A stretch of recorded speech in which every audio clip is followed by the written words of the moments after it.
name is ER. But I just have to throw a mention out for them because they're in, where are they today? Oh, they're in Kingston today. So I need you guys to visit Standupcanada.solutions. On this website, you will learn that this government never met the requirements within the Emergency Measures Act to invoke the act in the first place, which means the first quarantine was absolutely unlawful. Absolutely unlawful.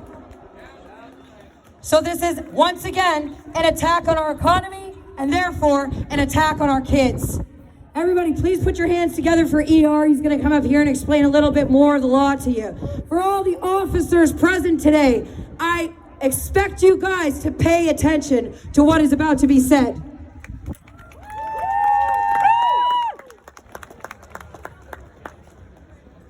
I am speaking to the police. My lawful excuse for being here is for safeguarding the fundamental rights guaranteed by the Charter Rights and Freedoms and the Human Rights Code. I'm speaking to the police. My lawful excuse for being here is for safeguarding the fundamental rights guaranteed by the Canadian Charter of Rights and Freedoms and the Human Rights Code. I'm speaking to the police. Section 1.2 of the Police Services Act reads, safeguarding the fundamental rights guaranteed by the Canadian Charter of Rights and Freedoms and the Human Rights Code. I shouldn't be here talking about this. I accuse the Lieutenant Governor and the Premier of reckless endangerment of children, child abuse, elder abuse, healthy people abuse, inhumane acts on civilian populations, bodily harm, failing to obey a statute, and torture. I again accuse the Premier and the Lieutenant Governor of criminal code conduct, and I'll be speaking to this. In the Global Preparedness Monitoring Board, under progress indicators for September 2020, it talks about a system-wide training and simulation exercise of a deliberate release of a respiratory pathogen. Training and simulation exercise. I'd also like to bring to the attention of the police Criminal Code Section 83.01, bracket 1, bracket B, domestic terrorism. Attention, police. I'd also like to bring to the attention of the police Section 83.231, bracket 1, hoax regarding terrorist activity. I accuse the Lieutenant Governor and the Premier of violations of the Criminal Code Sections 83.01, bracket 1, bracket B, and Section 83.231, bracket 1 of the Canadian Criminal Code. And I believe this is life in prison.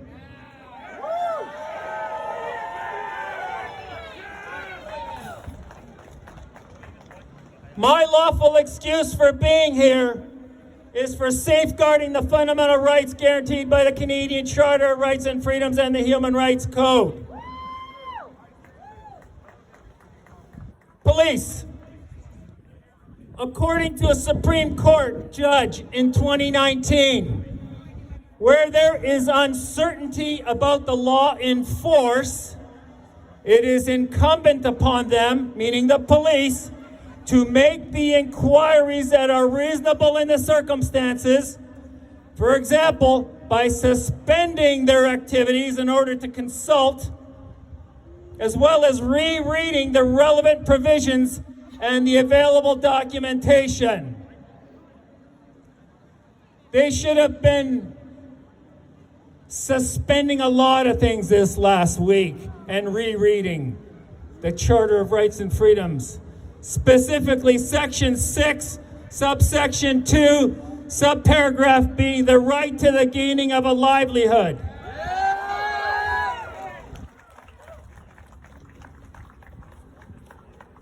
That is extremely cruel to force someone to go unfed by them trying to work. That is a cruel and inhumane act.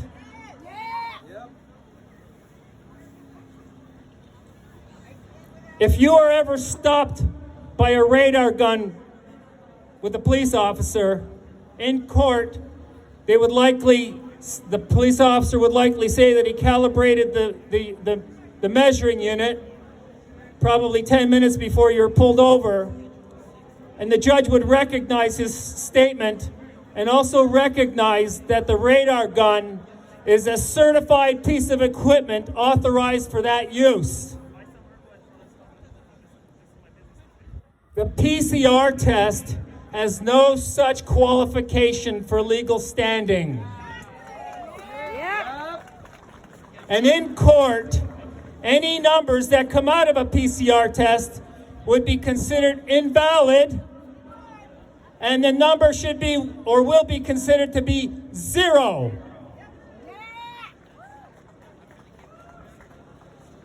The declaration of emergency was not demonstrably justified, as per Section 1 of the Canadian Charter of Rights and Freedoms. The police should have been safeguarding the fundamental rights and freedoms by seeking the demonstrably justified information. As you heard, there's no virus ever isolated. So the declaration of emergency under the Emergency Management and Civil Protection Act was revoked on July 24, 2020. Most people don't know that. There was 129 days of a declared emergency, yet it was never demonstrably justified. The orders under the Emergency Management and Civil Protection Act then became valid, are only valid in times of a declared emergency as per Section 7.0.2 bracket 1. And the emergency was never demonstrably justified. So those orders under the Reopening Act, those so-called orders under the Reopening Act, still have a termination date of when the declaration of emergency was terminated, which was July 24, 2020. So any of these orders that you are hearing about, they should have died with the termination of the declaration of emergency. That would mean that those orders were probably only in effect from July 21 to July 24.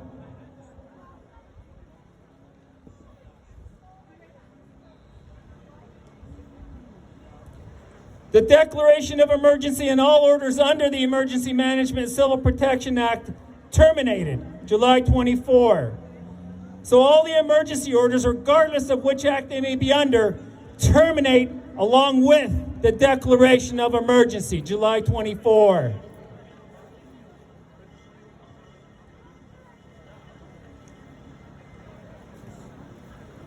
I'd like to talk about breach of trust. And I'm sorry to ask police officers to listen and think about why you're not safeguarding, because you want to keep your job. It's kind of understandable, but it's not, because you're paid to take a bullet. Breach of trust involves abusing a position of authority for self-benefit, like keeping your job, or not getting a desk job, or them making your life difficult. For self-benefit and against the interests of the person to whom you owe the duty of trust. So breach of trust involves abusing the position of authority for self-benefit and against the interests of the person to whom you owe the duty of trust. The duty of trust belonged to the safeguarding of the fundamental rights guaranteed by the Canadian Charter of Rights and Freedoms and the Human Rights Code.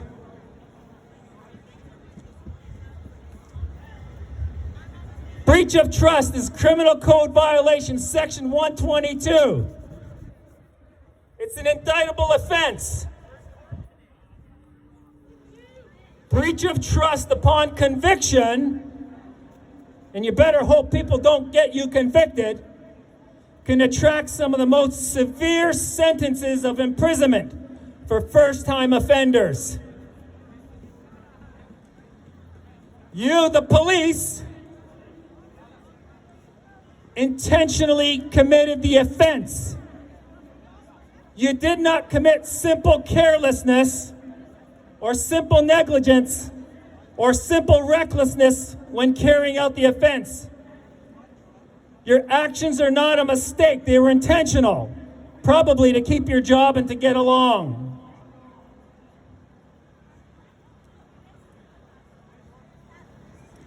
So now I'd like to switch a little bit of gears here, and I'd like to talk about what's in the executive order. I'm just going to paraphrase it. So the reason why we had the declaration is because the resources normally available to the government cannot be relied upon without the risk of serious delay. The resources may be insufficiently effective to address the emergency, and it's not possible without the risk of serious delay to ascertain whether the resources referred just previously can be relied upon. The Lieutenant Governor and the Premier never once talked about any of this. What resources were they talking about? Paper clips and staples? Is it because they ran out of paper clips and staples and so they didn't want to mix up patients' records? Because they didn't say anything. So let me read to you section 7.0.2 bracket 1 of the Emergency Management and Civil Protection Act. The purpose of making orders under this section is to promote the public good by protecting the health, safety, and welfare of the people of Ontario in times of declared emergencies. In times of declared emergencies. In a manner that is subject to the Canadian Charter of Rights and Freedoms. The Lieutenant Governor and the Premier failed to obey that statute. Failing to obey a statute is section 126 of the Criminal Code. Failing to obey a statute. Time in jail. And I'm sorry to say this, police officers, but you too failed to obey the statute.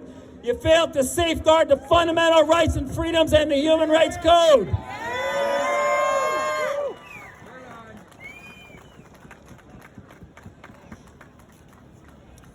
The emergency was declared by the Lieutenant Governor.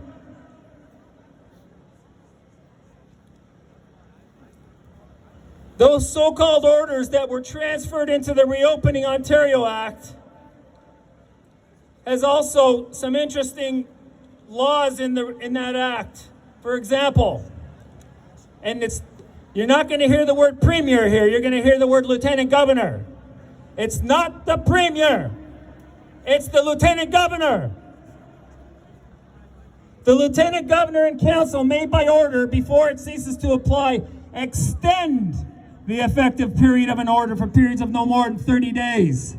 It's only the Lieutenant Governor that can extend orders, not the Premier.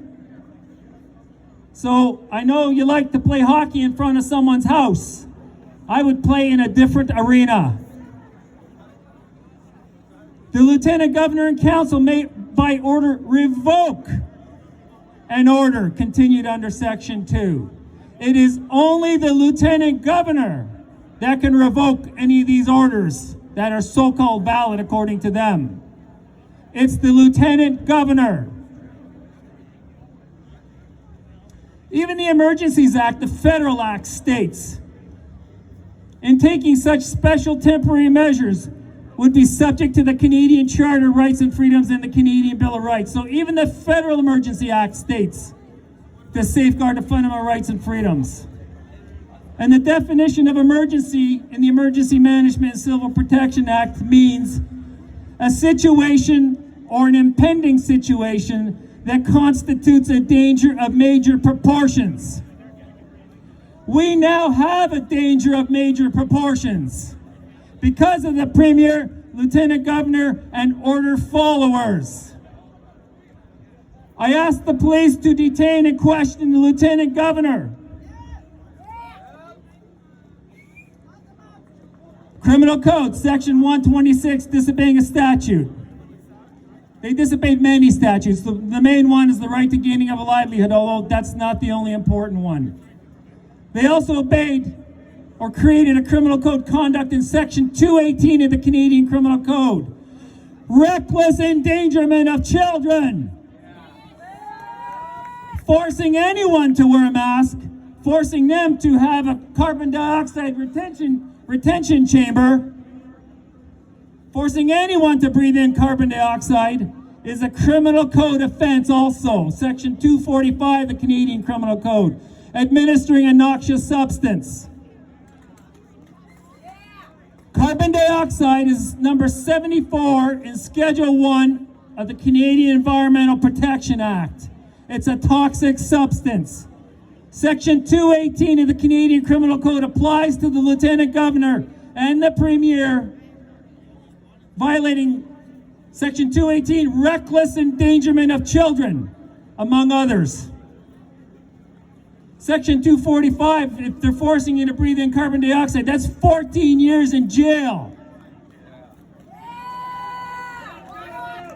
Section 269.1, attention police. Section 269.1, torture. The elements of torture: isolation, monopolization of perception, humiliation and degradation, exhaustion, threats like fines or being removed from your business, occasional indulgences, demonstrating omnipotence like they're God, and forcing trivial demands. Section 269.1, bracket C of that criminal code under torture says that there's no defense for torture, even in a declared emergency.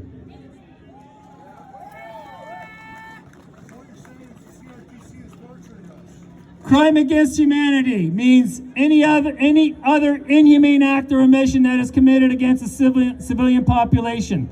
So I again ask the police to charge or detain and question the Lieutenant Governor for crimes against humanity. I'm going to read what a Supreme Court judge also said in 2019.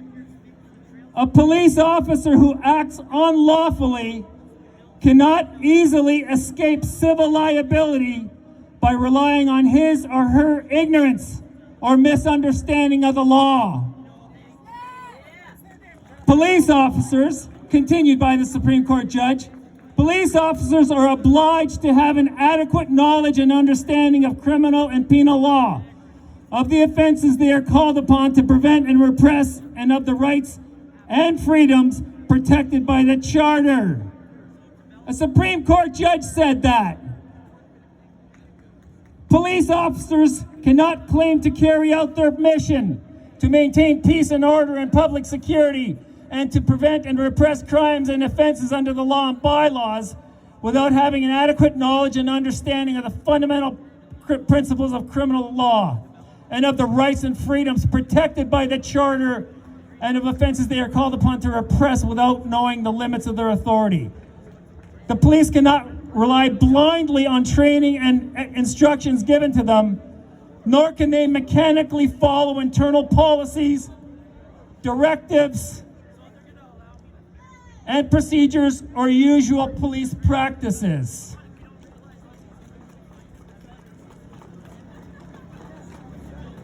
Again, that Supreme Court judge in 2019 said, in the civil context, it is disobedience of an unlawful order that must be considered the normal conduct of a prudent and diligent person, not the reverse.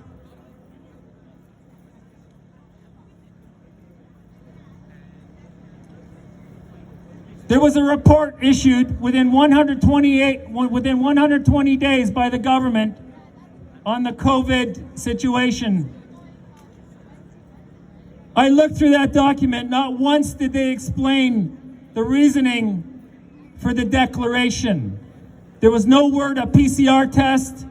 There was no word of purification. There was no word of anything of any substance to justify the ghost that they saw.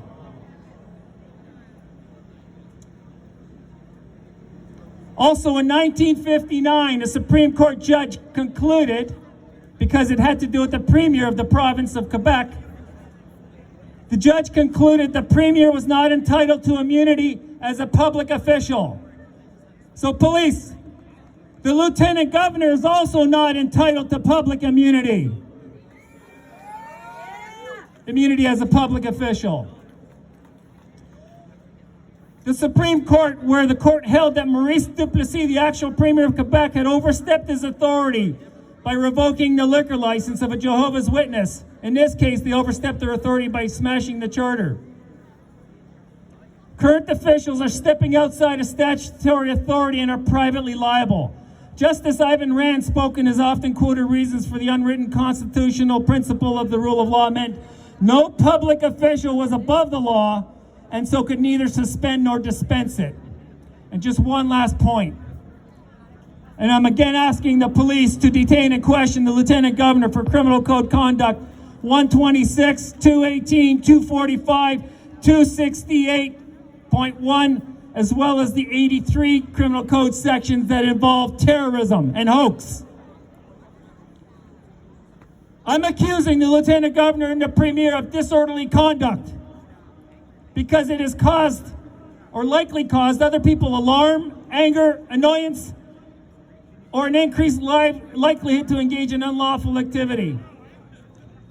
Under the Mental Health Act, Section 17, police, where a police officer has reasonable and probable grounds to believe that a person is acting or has acted in a disorderly manner, like the Lieutenant Governor or Premier, and has reasonable cause to believe that that person has caused or is causing another person to fear bodily harm from him or her, that would be through their orders. And in addition, the police officer is of the opinion that the person is apparently suffering from a mental disorder of a nature or quality that will likely result in serious bodily harm to another person, and that it would be dangerous to proceed under Section 16 of the Mental Health Act. The police officer may take the person, hopefully the Lieutenant Governor and the Premier, into custody to an appropriate place for examination by a physician. Police, detain and question the Lieutenant Governor and the Premier for all of the things that I've said, plus more, including obstructing gatherings like churches and peaceful gatherings. Please send this message across. It's the police who will safeguard us, and it's only the Lieutenant Governor who did the order and can revoke orders. It's the Lieutenant Governor. Thank you. Thank you!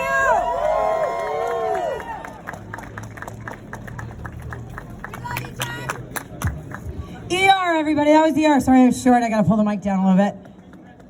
You guys taking in all this information or what? Yeah.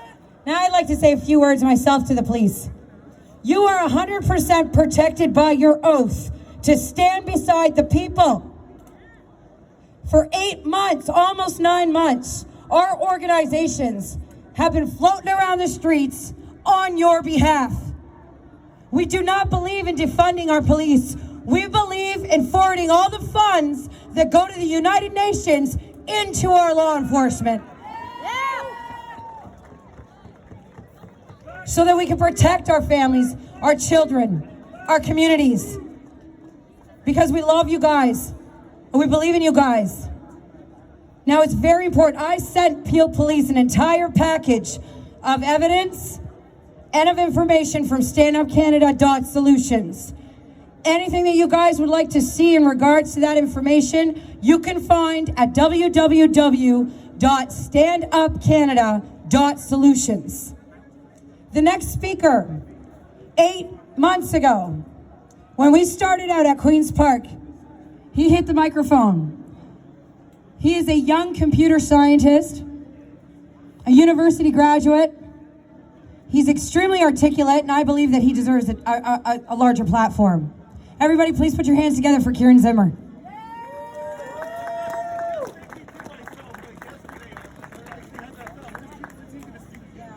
Thank you, Kelly. When I speak, I like to talk about things that other speakers have not been covering in the previous weeks. So I'm sure that everybody here by now knows that the PCR tests are unreliable and that all-cause mortality is within the normal range of variation. We know that. I want to talk about historical epistemology. That is, how we know what we know about history. Because we know that the present that's being sold to us by the media is a lie. It's full of inconsistencies and unbelievable events that don't fit together and don't make sense. But history is no better. And just like the present, we can lean all of the lies against each other until they all contradict each other and force them to collapse, leaving only the truth standing. I want to talk about history because the same families that are ruling over us now, that think they can impose tyranny on us, are the same families that have ruled for thousands of years. And once you can recognize a psyop, a psychological operation from 200 years ago, you won't fall for the same thing when they use the same script today, because the methods they use have remained more or less unchanged for a very long time. The one thing that has changed is the technology they have access to set their schemes in motion. I'm not going to make any sweeping claims, such as that the historical chronology has been completely fabricated, and I'm not going to rely on any appeals to supernatural figures, demons, Nephilim, what have you, gods, in order to make my narrative make sense. I would say that history is a palimpsest. That's a word that means something that has been overwritten, but still retains traces of what was originally there. As Voltaire said, history is the lie that is commonly agreed upon. To set my narrative, I'm going to go back to 1200 BC. So that's the Bronze Age. And the dominant merchant sailing empire that was active at that time was the Phoenician Empire. They had formed an international trade network all throughout the Mediterranean and even out across the Iberian Peninsula and into Britain. Their main cities were Sidon, Byblos, and Tyre, which are still extant cities where Lebanon is today. But they also had trading posts all across the Mediterranean where they could sell their wares. They mostly dealt in luxury goods, especially what you may know as royal purple dye, which is made from the murex snail, the secretions of this snail, that was local to the region. In fact, that's where the name Phoenicia comes from. It comes from the Greek word for purple, for the Tyrian purple dye, named after the city of Tyre, that they sold. They used Lebanese cedar, and the cedar trees in Lebanon are enormous. They used these trees to build their ships.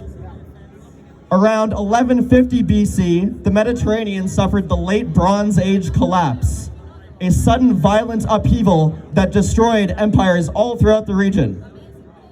Mainstream historians give credit to this to mysterious sea peoples, who they don't identify. But the only seafaring empire that was dominant at this time was the Phoenicians. You can trace Phoenicians because they founded Carthage in around 800 BC, and they founded Thebes in Greece as well. You can trace their influence through Cyrus the Great, who founded the Achaemenid Persian Empire, through the Peloponnesian Wars of ancient Greece, through the conquests of Alexander the Great, who destroyed the Achaemenid Persian Empire, through to the Punic Wars between the Roman Republic and Carthage, again founded by the Phoenicians, up through to the present day. Historians would have us believe that there have been countless empires that have risen and fallen throughout history. But for the past 3,000 years, it has mainly been the Phoenician Empire that has conquered and reconquered itself countless times, rising like the phoenix from its ashes. In fact, their symbol is the phoenix, and it is often depicted as a two-headed eagle, which can be seen in the heraldry of empire worldwide. You look up the coat of arms of the Holy Roman Empire, you'll see a double-headed eagle. Some people will say that it's the Vatican, or it's the Knights Templar, or it's the Jesuits, or the Freemasons, or the Illuminati that secretly run the world. It's none of them. All of these organizations were either created or later infiltrated by these Phoenician families, the merchant princes, you could call them, who run these trade networks. How did they come to rule? Through trade, through banking, through conquest, and most importantly, through intermarriage with other ruling families throughout the world that they traded with. To elaborate on the Knights Templar, they ran a large commercial infrastructure, again commerce, throughout Christendom, and in fact, they developed an early form of banking. The real name of the Knights Templar, the full name, is the Poor Fellow Soldiers of Christ and the Temple of Solomon. If you've read the Bible, you will know that the Temple of Solomon was built with the aid of King Hiram of Tyre, a Phoenician. King Hiram provided cedar and teams of masons and architects to construct Solomon's temple. The role of the Knights Templar would later be taken over by the East India Company, the Hanseatic League, and other proto-capitalist organizations. I'm going to jump ahead to the Vatican. The Medicis were an Italian banking family in the 15th century, that's the 1400s. And they basically bankrolled the Renaissance, which is one of the few good things that these families have actually done throughout history. If only they would support real art now, instead of putting slashed canvases in museums and having us live in concrete boxes. In 1513, Lorenzo de' Medici bought the papacy for his son Giovanni. Giovanni became Pope Leo X. The Medicis put 4 popes in the Vatican in this way, and they did everything they could to defile and despoil the Vatican and be as corrupt as possible. The Borgias, another Italian banking family, centered out of Rome, whereas the Medicis were in Florence, did the same thing a few decades earlier when they held orgies in the Vatican after buying the papacy for one of their sons. The reason they did this is because religion gets in the way of trade. Religion posits a morality that says you can't take advantage of people and that you can't commit usury, which is the charging of interest. Obviously, that gets in the way if you want to have an international trade network and defraud people, as is happening today. The reaction to all of this obvious corruption in the Catholic Church was the Protestant Reformation. But the leading players in the Protestant Reformation were the cousins of these southern Phoenicians that were defiling the church to begin with. John Knox, who founded Presbyterianism in Scotland, was a cousin of the ruling Stuart dynasty of Britain. John Calvin, who founded Calvinism, was instrumental in changing the contemporary definition of usury from charging of interest period, to the charging of excessive interest, thus allowing interest to continue to be charged within Christianity. The common people were rightly fed up with the Catholic Church, but their anger was redirected by the northern Phoenician cousins in order to mount a coup on the southern ones. So as with everything else, it is the elites fighting for dominance among their own families. And what we see, not being members of these families, is what happens afterwards. We see the after effects. We don't see what's really happening. All we see are like the shadows on the wall of the conflict that's happening behind closed doors.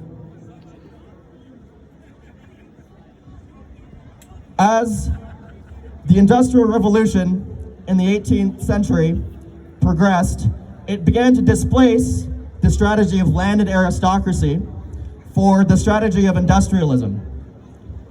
By 1848, there were revolutions all over Europe promoting republicanism. That is, the structure, the governmental structure of a republic, not the Republican Party of the US. That's different. Karl Marx published his manifesto, his Communist Manifesto, in 1848. This is not a coincidence. Marx was promoting a dictatorship of the proletariat and a class struggle against the bourgeoisie. He was funded by Engels, who was himself an industrialist from a family producing textiles. But what is not commonly known is that Marx was independently wealthy. His uncle was a Phillips, of the same Phillips family that owns Phillips Electronics.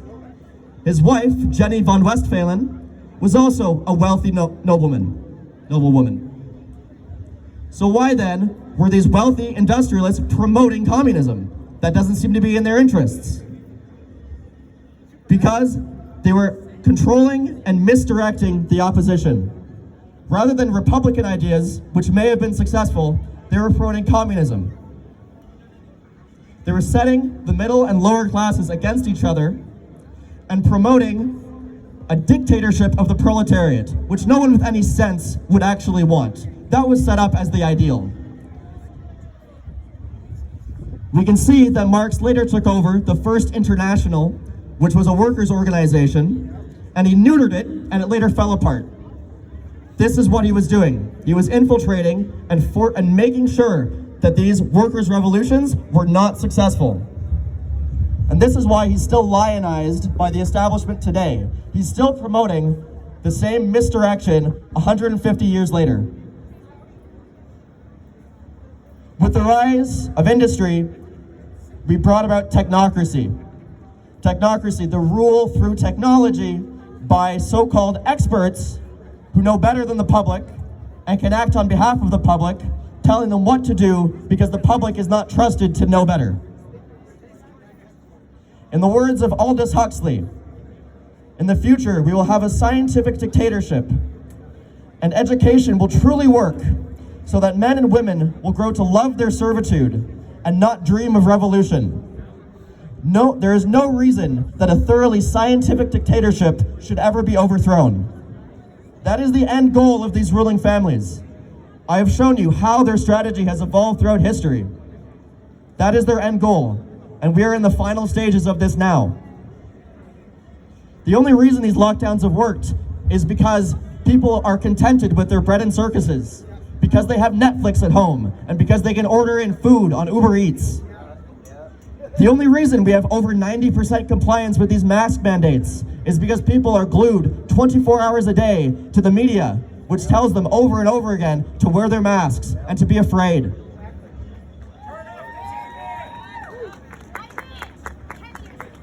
But do not be led astray by false idols who speak out from one side of their mouths against COVID, but with all of their efforts push forward this agenda in their actions. Elon Musk has spoken out against COVID, but at the same time, he's promoting Neuralink, which seeks to create microchip brain implants for anybody who wants it.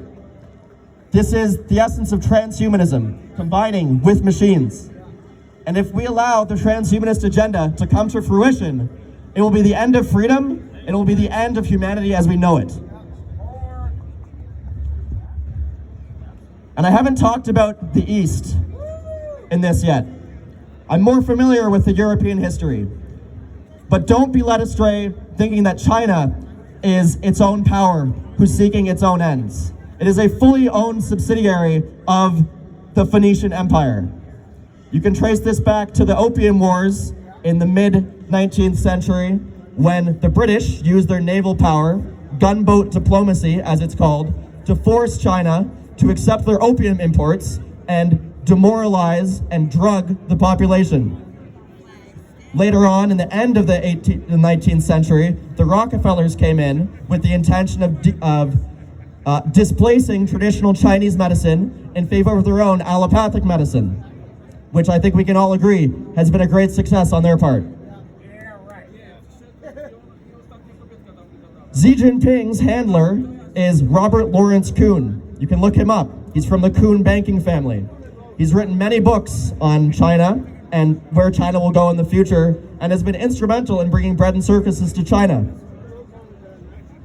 The first president of South Korea, Syngman Rhee, was educated in Harvard and met Theodore Roosevelt.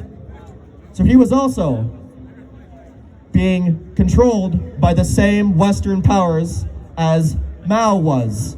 Mao was funded by international banking interests, and Mao had his troops trained by OSS, the Office of Strategic Services, that was the precursor to the CIA. Later, Kissinger under Nixon came in and opened up more trade with China. China was rapidly industrialized under Mao's reign, with horrible effects on the actual population, and you can see the same pattern of industrializing countries in this way. In fact, Japan suffered the same fate when in 1854, it was opened up, again through gunboat diplomacy, by Admiral Matthew Perry, who opened it up for trade with the West. The Meiji Restoration then followed, which was a period of rapid industrialization in Japan, when Japanese society came to be controlled in large part by family-owned monopolies called zaibatsu, which were basically industries that were owned by one family. So the elites have a vision for what they want to bring about in the world. It's a vision of Mordor as seen through the eye of Sauron, but it is there and it is coming. Do we have a vision? We cannot afford to simply react to their plans. We need to be proactive in bringing about a future that we would all want to live in. And that doesn't mean a return to the old normal, which was not normal in any sense of the word. It means we need a vision for something positive that we can try to bring about. Something for our kids. We need to gather with like-minded people whom we would be proud to call fellow citizens. The people walking down the street in their masks are too far gone to help us. You cannot save people who do not want to be saved. We need to voluntarily separate from them before they drag us off a cliff, running blindly like lemmings in their ignorance. To do that, we need to pool our resources. We cannot afford to be scattered everywhere where we can be singled out and taken out one by one. It's too easy to break up a small group. The reason that certain places in the US have been able to resist this agenda as much as they have is because they as a community have the same values and their sheriffs are not willing to execute the undemocratic, illegal orders that their governors are pushing forth. You can do this in various ways. You can start living more closely with other people. You can start only shopping at businesses that share your ideas. Because as we've seen with Adamson Barbecue, people who are normies, they're not even going to go to him anymore. His actions have destroyed their trust in his business, but they've not destroyed our trust.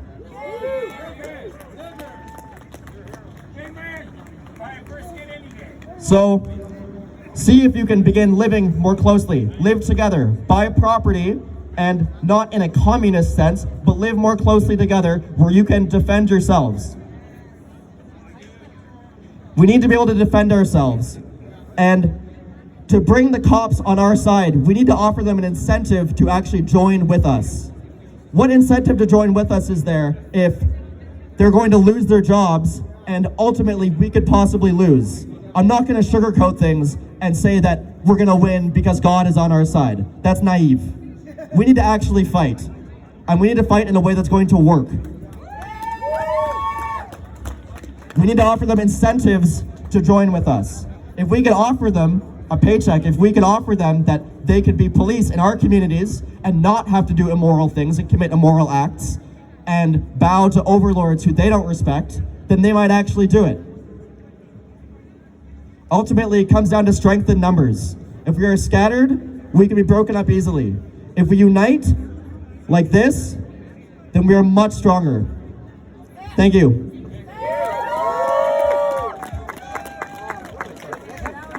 Just one other thing.